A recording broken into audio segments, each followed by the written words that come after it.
All right, what is going on, everyone, and welcome back to another episode of Black Desert. So, welcome to February's window shopping episode. Every month, I like to look at the trends on the marketplace. Admittedly, this will be on the North American servers, but everyone else on the other servers can check out what it's like and compare it as well. So, we'll be talking about notable items, whether you're interested in buying it, enhancing for profit, or you're looking to make some plans in the future for gear upgrades. Hopefully I can give you some insight on some of these items, and hopefully they are important enough to talk about. So, as you guys may know, this game is an event-driven economy, so that means, like, you remember when they gave everyone those free Black Stars for getting level 61? Yeah, that tanked the Black Star market a little bit. And so yeah, over the past month, I don't really think much has really changed except for accessory prices, but that's more on the end game side of things.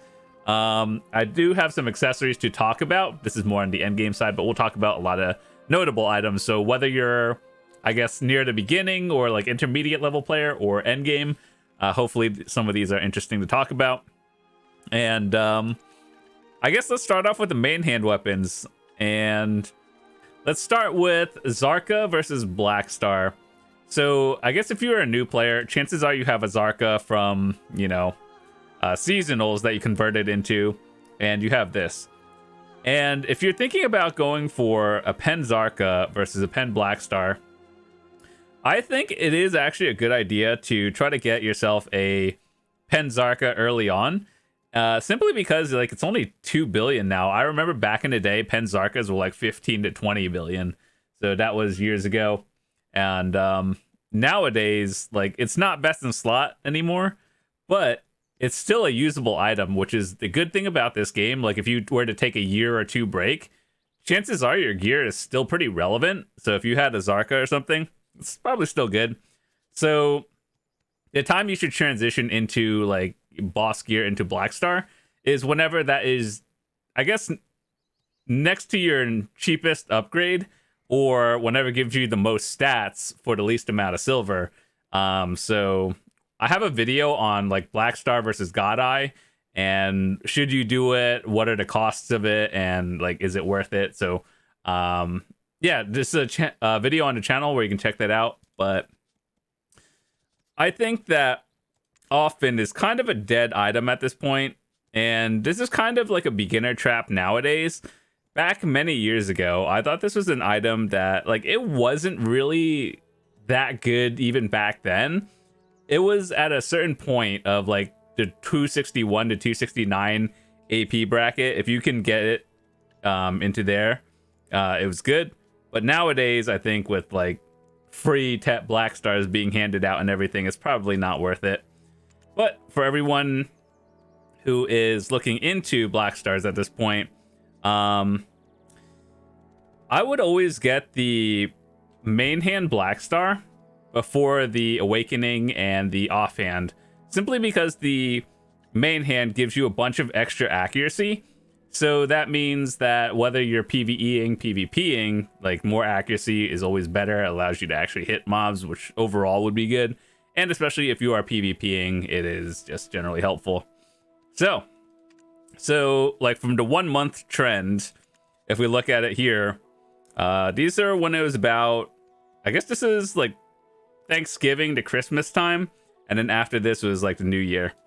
But anyway, so if we look at that one, it's kind of still at an all-time low, and this is the part when they gave out Tet Black Stars to everyone just for hitting level 61, even like myself included. So yeah, that's when it started to take a huge hit. And I think that if you are a new player, you hit level 61 and you're getting a free Black Star, the main hand is the one you should be getting. So we'll look at the prices as well before I give like a final thing. But like, for 12 billion now, that's not bad. It used to be like 16 billion and up. All right, let's talk about Awakening weapons. Admittedly, these are, for the most part, they have the high and low ceilings kind of equalized, so it doesn't matter what weapon I would be using. But as a beginner, you're probably going to have a Dandelion. So let me see. The price of a Pen Dandy is 2 billion, 2.4. I think that like if you have a pen one right now, it's not a big deal to upgrade it just yet. So if you have a pen, that's fine. Tet one is actually under 1 billion now. That's kind of wild, actually. Kind of crazy now that I think of it. And yeah, that's pretty cool. I wonder if it's, for all the endgame players out there, I wonder if it's better to just buy a Tet, slam it for the +6 fail stack, and then you know how like those Origin of Dark Hunger thingies are like 2.5 billion each for X amount of fail stacks depending on where you're at. I wonder if it's better to just try to slam it. The only bad side about that is if it goes, then I mean, you just lose more money than it's really worth. But for anyone who's actually buying it to use, it's not a bad option. Like, I would actually pay like 1 to 2 billion for it. And same idea goes for Black Star. Let's see. Awakening Black Stars have always been higher than the other two choices, like Main Hand and Offhand, simply because like people see bigger number is better, and they're just like, oh, okay, so this one should be worth more. It's not necessarily true, because if you look at the accuracy, it's only 12 accuracy, even at pen. But if you're at Tet, it's still at 0. So to get like the in-between, you'd have to go to Godar route. So it's one of those things where if you are enhancing Black Stars for profit, it's probably better to be making the Awakening weapons right now. But we're going to check out the Offhands, because last month, the Offhands were like at an all-time high, and that was the one to be making. But yeah, don't be completely tricked by this one. If you are playing Succession, Main Hand weapon will always be better. Eventually you're gonna get it anyway, but like just keep in mind that some of the stats are less relevant if you're Succession versus Awakening. And yeah, I think so far the Awakening weapon has always been the one to be enhancing for profit, but we'll take a look at the weapon offhands as well. So this one is one of those things where it's a little bit different because there are multiple choices. So if you have a Kudum, that's basically your PvE option. So if you just like grinding, you don't like PvE or PvP at all, you get the Kudum. If you do PvP, you get Nuver. And Black Star is basically the best in slot for PvE. People have always asked me, is it better to get a Black Star at Pen versus a Capris 20 Kudum? And the answer is the trade-off you give off for either one is a little bit of extra monster damage, and you trade off some accuracy, like a marginally small number. Like you get more accuracy Caprising your Kudum to 20, but you get more monster damage for a Black Star. And technically, yes, this one, Black Star, is better overall for PvE, but the difference is so minimal. If you already have a Kudum C20, the time you would be swapping is that very high end when like 100 billion is just whatever for you. So let's see, right now at Tet, these are about 14 billion. People kind of sell them at minimum. So I think if you could sell it above minimum, just kind of like last month as well, the offhands are the ones to be going for pen. But just keep in mind, these are kind of like very volatile, so just keep that in mind. You probably could make a few extra 100 mil by making an offhand over Awakening, but if people catch on to that, suddenly it's not profitable anymore. But enhancing Black Stars for profit is not necessarily the easiest thing to do unless you already have like stacks ready to go, you have enough materials and everything. So if you've ever wanted to see me enhancing, I'll leave a link in the description to like all my playlists. And if you just want to watch my Journey to Pen Black Star series, it's still ongoing, and we're doing it for profit, not that we need it. So it's just one of those things where I don't really stress too much about it. But if you're going for it because you need it as an upgrade, I would always recommend buying it straight up. Like buying versus making yourself, on average, it's better to buy it. All right, so let's talk about the armors. So first of all, I want to say, before we get into all the armors, let's talk about the Fallen Gods, because these are the best in slot armors for everything. And whether you're making like whatever piece, I'll tell you the fail stacks I use for all of them. So from base to pry, you start at like, I guess like an 80 or 90. I guess depends on what you have. They kind of give out like 100 stacks like candy these days, to the point where I'd probably just use 100 from base to pry. And then you kind of just slam pry to duo on like a 140 or something. 140 to like 170. And then from wait, hold on. Let's start over. Base to pry, 80 to 100. Pry to duo, probably like 120 to 150-ish. Duo to try, I would say between 160 to a 200 stack. And try to tet, between like 250 and 280 is what I would use. Simply because you would use a higher stack on the tet because it costs more to actually use, like the material cost. Plus, it sells more currently at like the highest item that's non-accessory. So it's worth more than a black star. So I don't feel as bad using a higher fail stack on it as well.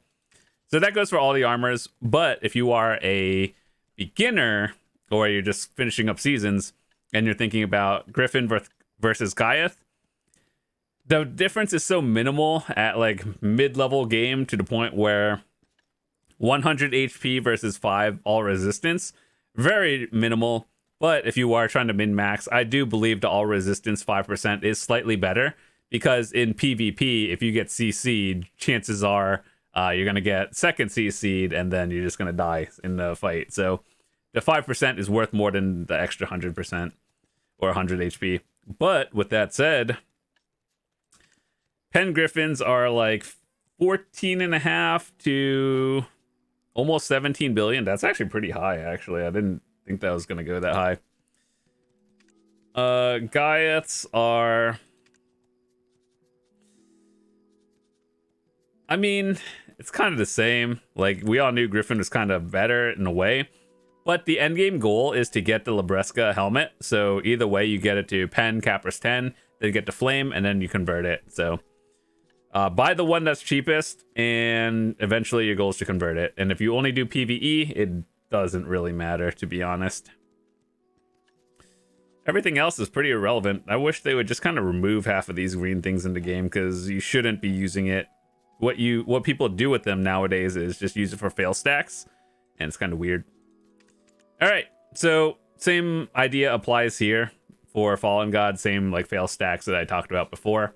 The difference between armors is Red Nose versus Dimtree. The amount it costs to Capris from all the way to 10 at pen level is a little bit more. I think like an extra 1,000-ish Capris stones. So you're gonna have to want to check the price on how much a Red Nose versus a Dimtree costs, plus factor in the extra Capris cost, because your eventual goal is to get the Fallen God armor. Also, Black Star armor, these items right here, these are a beginner trap. You should not make them. The reason why they had them back in the day was because I think a few years ago, there was a Capris drought, and there were like 500,000 orders on Capris stones back before it was so common nowadays. And so people weren't able to get Capris 10 on these armor pieces. So I think they came out with a new armor type, so you just get that to pen. It's not worth making. I just want to throw it out there. But like, this was the alternative to being able to Capris 10 your gear.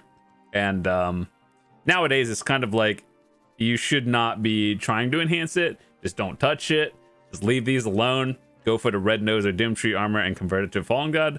Or the best option is just buying it straight up, and then you skip the entire RNG phase. So with that said, Red Nose is... Oh god, there's an order at 17. I feel like whoever's order this is, just save up a little bit more silver and buy the Fallen God. If this is you, if your goal is to get that, you might as well just like save up and then like buy it. But Dimtree is 12 billion. Or 13, I guess, and then you Capris it, so it'd be like 16 billion. Well, no, you'd have to Capris a lot, so it's probably like the extra, assuming the extra from Dimtree, probably start at like 16 plus the normal. So it's kind of like the same. You just have to calculate the price of Capris stones and then you'll figure it out. So now we have a little bit of a split in the road, because for gloves we have Begs and Libers. It turns into Dawn gloves. Black Star for all pieces of armor is kind of a debate and a beginner trap. So there's two routes people go, which is DR and then evasion. DR is Beg's gloves and evasion is Liber. So here's what people get tricked on earlier. So you see, let's look at this number. 60 DP, and it is, let's just say 15 billion. Libers is 62 DP and 14 billion. So like if you're a beginner, you're like, oh, okay, so one gives more stats and it's cheaper. Let's get this one. But the difference is, look at the accuracy. So on Liber, it has 25 accuracy, whereas Beg's at Pen has 50 accuracy. You see how that like makes a difference, especially for like PvP, and if you're doing high-end grinding, if your class doesn't scale, it makes a big difference. So it's one of those things where, as a general rule, not always, if you have to ask when to switch to evasion, you're probably not there yet. But the real answer is like somewhere between Capris 9, full pen,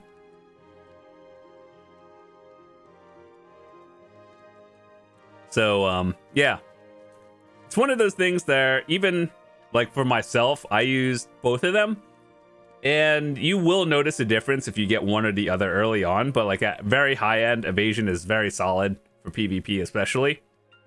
But it's just one of those things. If your eventual goal is to get the Dawn gloves, you can actually, once you have the Dawn gloves, you can actually swap between like blue and green. So blue would be the DR route. So like if you want Begs, you would get the blue one. If you want Libers, you would go to green route. And I do believe that the gloves are the easiest ones to obtain. Like if you're going for your first Fallen God armor piece, the gloves would be the easiest one, simply because all you really have to do is complete the Land of the Morning Light quest line, which admittedly is like 300 something quests and kind of annoying, but like compared to the grind you have to do for the other flames, this one is absolutely the easiest. And then you just do boss blitz, the boss rush weekly, and you'll get it eventually. So super easy. I got mine on day one and it wasn't even hard. So you guys can actually watch that series where we enhanced our gloves day one, and it was pretty fun to watch, not to enhance. But yeah, so there's that. All right, so shoes. So right now, the Ator shoes is actually the newest one, at least on PC. And so like if you have the other Fallen God armors, the Ator shoes are going to be the most expensive as of right now, simply because they are the newest ones. So this should be the last piece you get going into the end game. And so Uragon's is basically the Begs, the DR version. Muskin's is the evasion route. And then you go into the Ator shoes.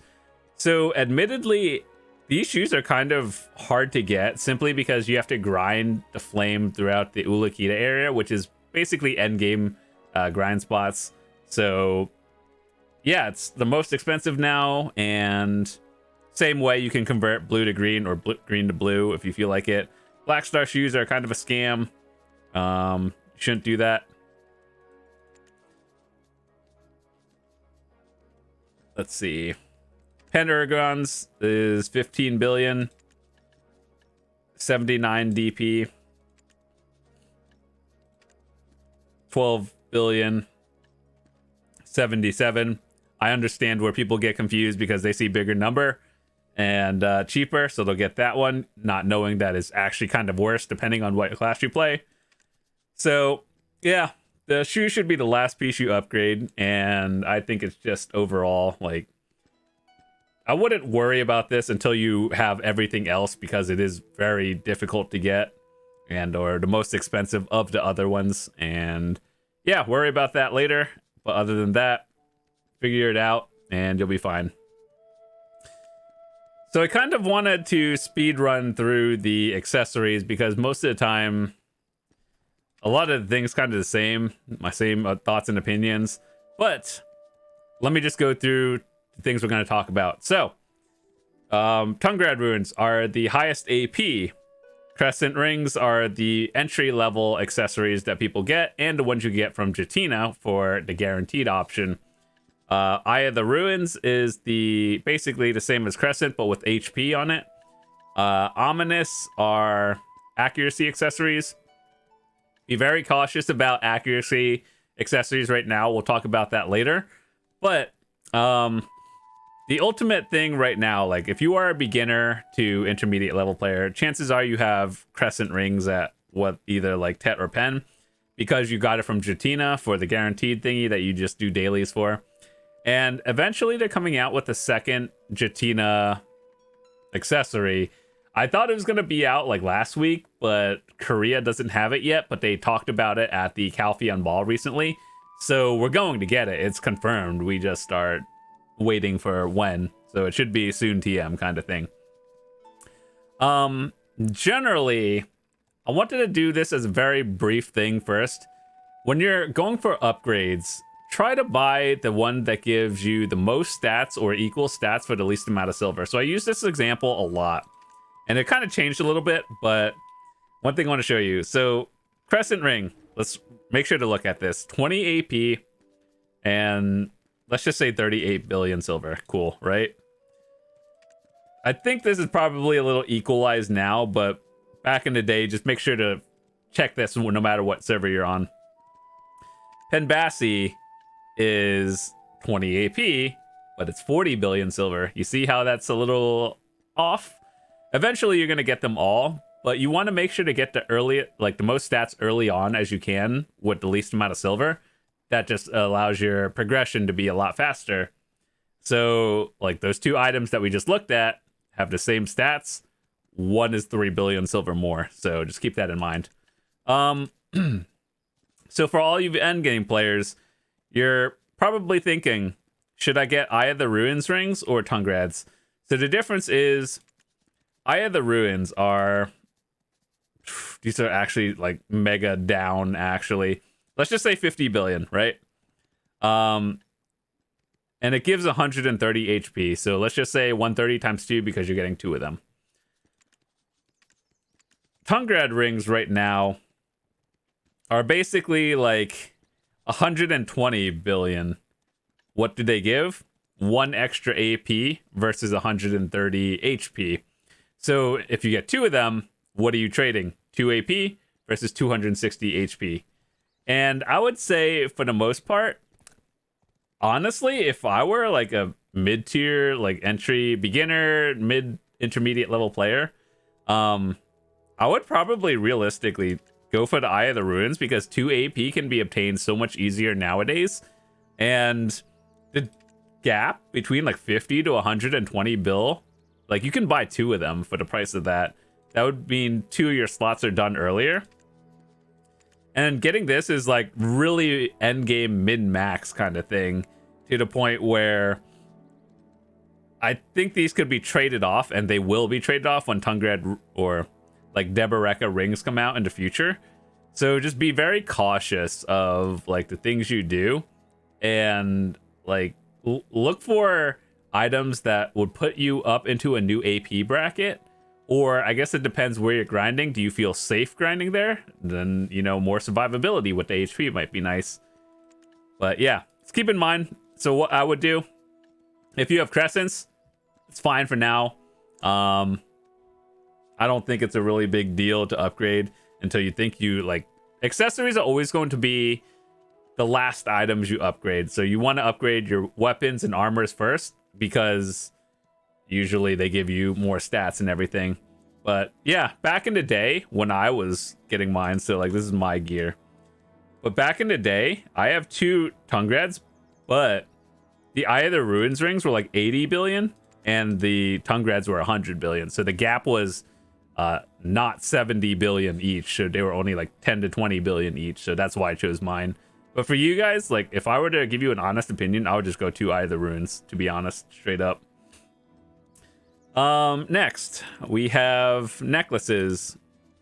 So, Taebaekas are obviously the best in slot AP ones. Very difficult to get, an endgame item. Ogres, Latins, and Tungred necklaces. So Ogres and Latins are basically the same thing. They have different pictures, but the stats are the same. So when you're looking at it, you want to make sure to buy the one that is the cheapest. So let's say Pen Ogre, 67 billion. Pen Latin, 66 billion. If you're looking to buy one, buy that Latin. Obviously, your goal is to buy it at min price, as close to min as possible. And if you're a seller, obviously it's different. You put it at max. Competition, we all know that. So these two items are the same. Buy the one that's cheaper. Tungred necklaces are basically the same thing, but they give Black Spirit Rage. And do I think that necklaces are worth the extra few billion silver for 20% Black Spirit Rage? The answer is no. Like, straight up. Unless you are a very endgame PvPer. And even then, it doesn't really matter as much. So I think just whatever one is cheaper you can get, let's get that one. Lunar necklaces are accuracy accessories. These are like at an all-time low right now, and accuracy accessories, we talked about this before earlier, but it's kind of scary when you see things like this. You're kind of like, why? What's happening? And the answer is because more people these days are going for Taebaek, and that's like straight up glass cannon AP, more AP, grind better, and accuracy is more for PvP. And so it's kind of one of those things. This is the lowest I've ever seen it. So just keep that in mind. If you are a strictly PvPer, it's not a bad thing. Like, you could probably buy them and you'll be fine. But if you do a lot of PvE grinding, generally more AP is the way to go. So I would be very cautious of accuracy accessories. I don't think they're bad. It's just right now, like, seeing this kind of trend, not like the greatest thing you want to see. You know what I mean?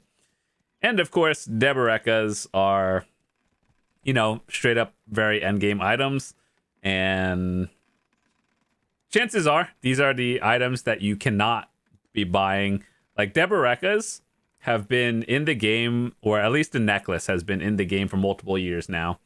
And there have been 11 sold in, I don't know, when did this come out? Kama Sylvia came out probably like 4 years ago. Kind of wild. Maybe more, actually. I don't remember. But here's how I would do it. If you're looking into endgame and you're thinking, okay, so I want a Pen Debo, what do I do? First of all, grinding Ash Forest and enhancing it from base to pen is generally cheaper on average than buying it. However, grinding Ash Forest is the biggest pain. Trust me, I know that. So I don't blame anyone for just buying it at Tet and then trying to slam it to pen themselves. I don't blame anyone for doing that. It's a solid price. Is it the most efficient? No. But does it save you a lot of stress and pain grinding Ash Forest? Absolutely. So yeah, it's kind of one of those weird things. All right. Actually, let's talk about belts first and then earrings, because earrings are the ones you upgrade last. And unless they make some big changes, that's not happening anytime soon. So, Vasily belt, entry level accessory. Voltara is, you know how we talked about Eye of the Ruins before, right? So basically, Eye of the Ruins versus Crescent Rings, basically the same thing. Extra HP on it. So all the accessories are kind of like at like an all-time low right now, which is kind of interesting to watch. And Tungrads are basically the Tungrad things with 1 extra HP, or not HP, AP on it, and Black Spirit Rage. Do I think buying a Tungrad belt is worth it? No, I don't think so. Honest truth is this is a dead-end item. So what I mean by dead-end item is, let's say you buy this for 65 billion. Cool. It has the same stats as a Taebaek belt. Cool. So you're probably thinking, okay, 65 billion versus a Taebaek belt. The reason why Debos is worth more is because this can be upgraded further. So if you get it to pen, obviously it's 24 AP. And then if you have a Tungrad belt, it's currently the best it can be, and it's stuck at 21. So there's no room for upgrades unless you sell it. So for what I would recommend to all of you is just save the extra money, buy a Taebaek belt. And yeah, I understand it's 30 billion silver more. That's a lot for most people. But the difference is when it's time to upgrade, it has a chance to upgrade. So, but if you have a Debos, you're probably at endgame already. So it is what it is. Turo belt is the accuracy thing. Once again, I'll say this again. Accuracy accessories, very volatile and dangerous right now. So unless you are strictly a PvPer, I would probably be cautious and just get more AP for now until you think you need it. But if it keeps going down, that's good because you can buy it for cheaper. Taebaek's belt is one of those unique items, and I have definitely given my thought and opinions of how I would change it. So right now, if you look at my Debo belt, straight up 21 AP, right? If you buy it at 10, it's 17 AP.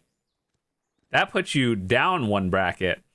But what the unique effect is that every tier, it'll give you more AP, DP, and accuracy for 60 seconds. This gives you a 1 minute burst window to do or just like make big plays of whatever you're doing.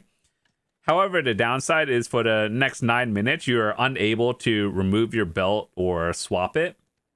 So that means like you get a huge burst window for 1 minute, but then for the next 9 minutes, you're stuck using this one. You can't swap it. It is what it is. So basically you're down one AP bracket. And so, yeah, right now, I just don't think this is a worthwhile item to Taebaek's belt. What I do think is interesting is, like, it has a unique effect that I do like. I think it's an interesting item. I just don't think it's good.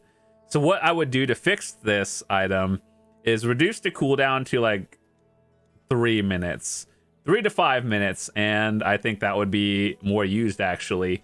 So I like the concept of the item. I just don't think it's good at a 10-minute cooldown. So from a person that plays the game, that is how I would actually fix it.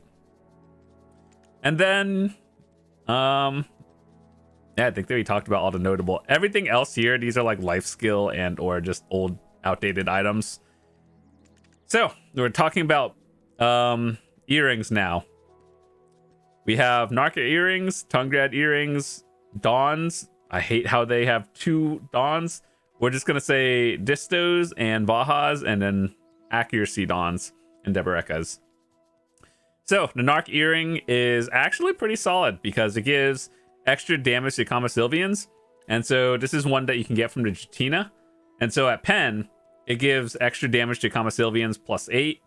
And it allows you to actually get some DP. So if you're grinding a new area and you don't know if it's safe or not, it allows you to get that extra DP. It's fine. Tungrad earrings, I feel like are a meme at this point. It used to be good back in the day. But nowadays, with the amount of options, I just don't think Tungrad earrings are really worth your time anymore. Yeah, I would rather get some AP in other places at that point. But yeah, I just don't think Tungrads are really good. The next thing we have are Vaha's Dawns and Black Distortions. Now, Distortions are a unique one because they are the most AP you can get in an accessory. However, you lose DP. So basically negative stats on the DP side. Glass cannon, if you will. They are the most expensive, but, you know, people always ask me, when is a good time to be converting into Distortions, whether at TET or tri-level, whatever? And the answer is, I think the best time to switch into Distortions is probably when you can grind Elvia Orcs comfortably. So that's probably around upper 270 AP and around 340 DP. So because you're going to be losing up, like, I guess, -4 times 2, so 8 to 10 DP, generally you're not going to have a pen until you're very end game because it's like 150 billion. That's a lot. So let's say you have 2 Tets at -8 DP. That's putting you down a little bit in a bracket and a half, or maybe 2. And I think if you can survive and grind Elvia Oryx comfortably is a good test of should you upgrade or not.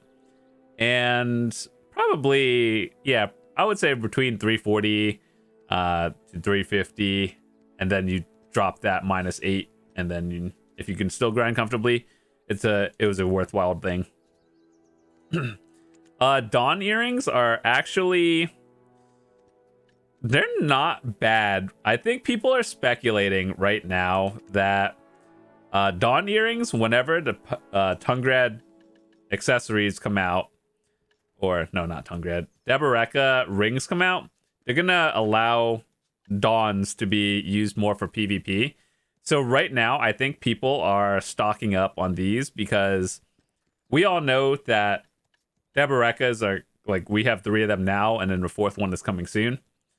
So right now, ominous rings are best in slot for accuracy, like the trade-off of AP to accuracy.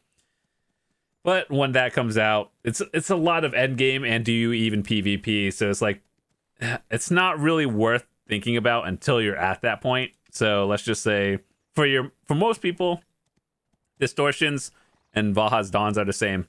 Oh yeah, let's do our monthly check. All right, so a Tet Disto 25.9. Someone has an order for 25. Very cool. Valha's Dawn 26, and someone has an order for like a little bit less. So these 2 items are the exact same thing. The difference is how you get them. So you get distortions from grinding like Elvia Calpheon spots and or Star's End. The Star's End is probably going to be your best bet, by the way. So you get a lot of these just floating around. And if you have a Dawn, you get these from the Ataraxian dungeons. And so they're basically the same. They're just how you get them. Taebaekas are the, like, Debos. I have 1 at Tet. Now, here's where things get a little bit weird. So these have 19 AP, right, at Pen. But the Distortion has 21, so obviously more AP is better. The fun part is you don't lose to 5 DP on here, so it's like technically better in a way. It's a lot of weird number calculations. But obviously to get these are like higher end spots, so like all Taebaekas. So what I would do for most people, just get distortions, or if you just like double narc earrings, it is what it is. Cool. That's what I would do. So we talked about accessories. Let's talk about Alchemy Stones for a brief minute. So if you're a beginner player and you aren't using the Spirit Stones that they give you from seasonals, here's what I would do. Do the Ulukita questline, get the Ator's Power Stone. It's basically free. Just do the questline and then you get it. So it's 1 AP, and like this, what you really look for is the effects under in yellow text, not really that 1 AP. Like, it's nice, but if it's not putting you up in a new bracket, it's whatever. So you look at the effects in the yellow text over here. And then with other Alchemy Stones, people have always asked me, is it worth getting a Khan's Heart? So I believe these are the exact same effects as the Ator's Power Stone, like the yellow text, but it gives 1 more AP. So for 6 billion, if you get 1 extra AP, does it put you in a new bracket? If yes, then it's worth it. If no, it's not worth it. What I would do is, if you have like the Ator's Power Stone, your next goal would be the Vel's Heart. Simply because this is the one that will probably be the easiest for you to get. I know there's orders, but those fill. Just put an order on Sunday when, or like the days that Vel happen, and then you'll probably get it or have a higher chance. So basically, you get the Vel's Heart, and then you can upgrade it with more defensive stats and everything. And it's 3 AP. So this is currently your average best in slot for the super high-end geared players. We do some RNG for the Splendids and so on. But, you know, for most people, 99% of us will be having a Vel's Heart.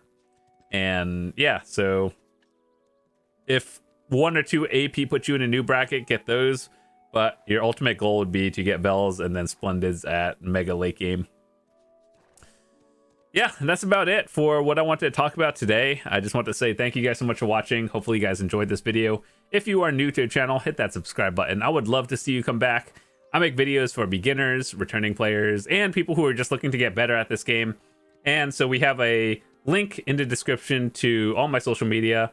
For anyone that has questions about this game, check the link in the description, obviously, and especially to my Discord. So in my Discord, I have a channel for gear advice, so people can ask me anything they want. General questions, you can get help from myself or anyone else. And of course, for all the people who just don't like talking to anyone, I have a channel for life skills and guides and tips. So basically, that's just YouTube links to my other videos that might be relevant. I try to keep my guides updated. So if you don't want to talk to anyone, but you just want to watch videos on how to do things, you can see all that in my channel as well. So yeah, would love to see you guys come back. And with that said, got some more cool stuff coming up in the future, and I will see you tomorrow. Peace.